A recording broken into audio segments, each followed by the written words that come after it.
Look, I'm providing this occlusion of the jaws, and what happens? The angle increased. We close the jaws and this angle decreases. Connecting the INS point with the point XI and the point PM with the point XI, we get the angle INS XI PM, which is responsible for the height of the lower third of the face. Having made the appropriate measurements of this angle, we understand whether the patient has a reduced height or the height is increased, or it is normal, because the norms for this are given, they were established, and now we're going to review them. I show it to you on the slides again. I think it can be even more visual. So the description is in English, and in this case, again, you see the angle that we have received. Landmarks INS XI PM, the angle between them. INS XI PM, the angle between them, will be the desired height of the bite, which we will determine. We take measurements and compare with the norm. Pay attention, the norm is 45 degrees plus minus 4.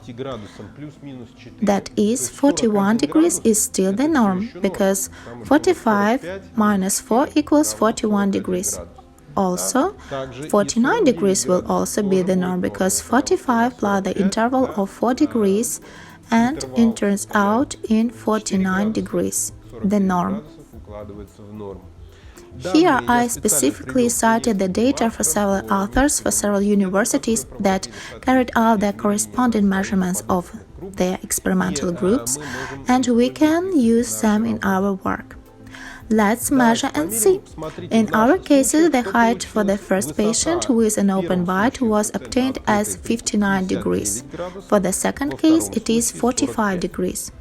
So, the second case we can fit into the framework of the norm. Remember, 45 plus minus 4, that is, it is 45 degrees. 45, a clear norm, but the second angle is 59. 45 plus 4 equals 49, that is, this patient has an entire centimeter higher bite height. Is there a need to decrease the video? This is another issue. The point is that in addition to the fact that we have these norms, they are given to us for a natural bite. But we still have patients with a dolichofacial type of growth, hyperdivergent, that is, where does the jaw grow? Down, and brachyfacial, when the jaw grows forward. Dolichofacial growth type sheets are characterized by high INS XI PM angle parameters. Therefore, not every patient is need to have his video to be decreased, even if it is high according to the Ceph X-ray. And not every patient, according to the cephalometric analysis, is need to have his video to be immediately increased, even he has a reduced height. The fact is that Dawson, for example, offers such a theory according to which there is an occurring of the two salvarar compensation, the bone grows and the height is compensated. That's not true. But an assessment of the occlusal vertical dimension should be carried out not only with the use of cephalometric X-ray. Why had I started to talk about the fact that there are so many techniques? Because each of the methods allows us to double-check ourselves.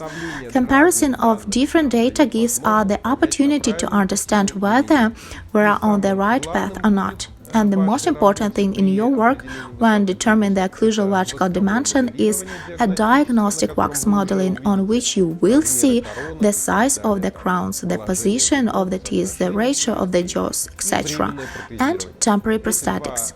These two elements will allow you not to make a mistake, because even the numbers show you to raise the height of the bite, but you see that the teeth seem like horses' heads, colics. You need to stop, because in this case, the size of the teeth is prevailed. It must be natural. The decrease or increase of the video within the frames of rotational movements will not play any leading clinical role in the development of pathology. Therefore, do not be afraid. If you need to increase the height of the bite, do increase. If not, do not decrease. Again, there is no need to be afraid. Here you need to be guided by calculations and your diagnostic assumptions. And again, I urge you to the first what to do. For example, the patient has a decreased bite height. You understand that you need to increase it. Wait a moment. Do not grade anything. Do not make any crowns.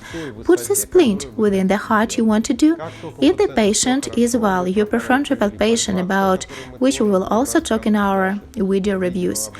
You conducted a survey, you calculated the occlusal index. You see that the patient feels well, then the height that you applied is adaptable by the patient. Then, what do the next step you do? Temporary prosthetics.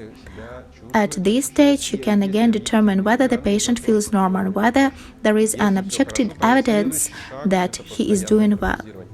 If all is okay, so the next step is permanent prosthetics.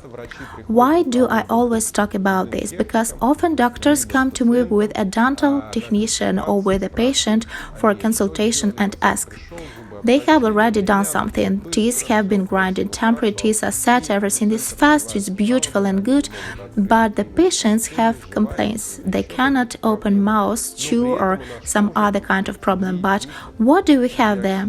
32 units of zirconium dioxide glued down tightly. And here you will not be able to step back. If you have this problem manifested on the split, you just take it out and the patient might still return to where he might not be very well, but still not so bad. To remove it, a new restoration, all this requires much more time, cost, and so on. And again, you understand that the patient is very tense. Therefore, once again, I urge you to provide diagnostics. I showed you a very good method, which will be your guidance and which will be your working tool in planning your total prosthetics. Thank you very much for your attention. If you have any questions, we are waiting for your questions, your comment, like, subscribe, invite your friends, and make repost. We will be very grateful to you for this. Thanks a lot. See you.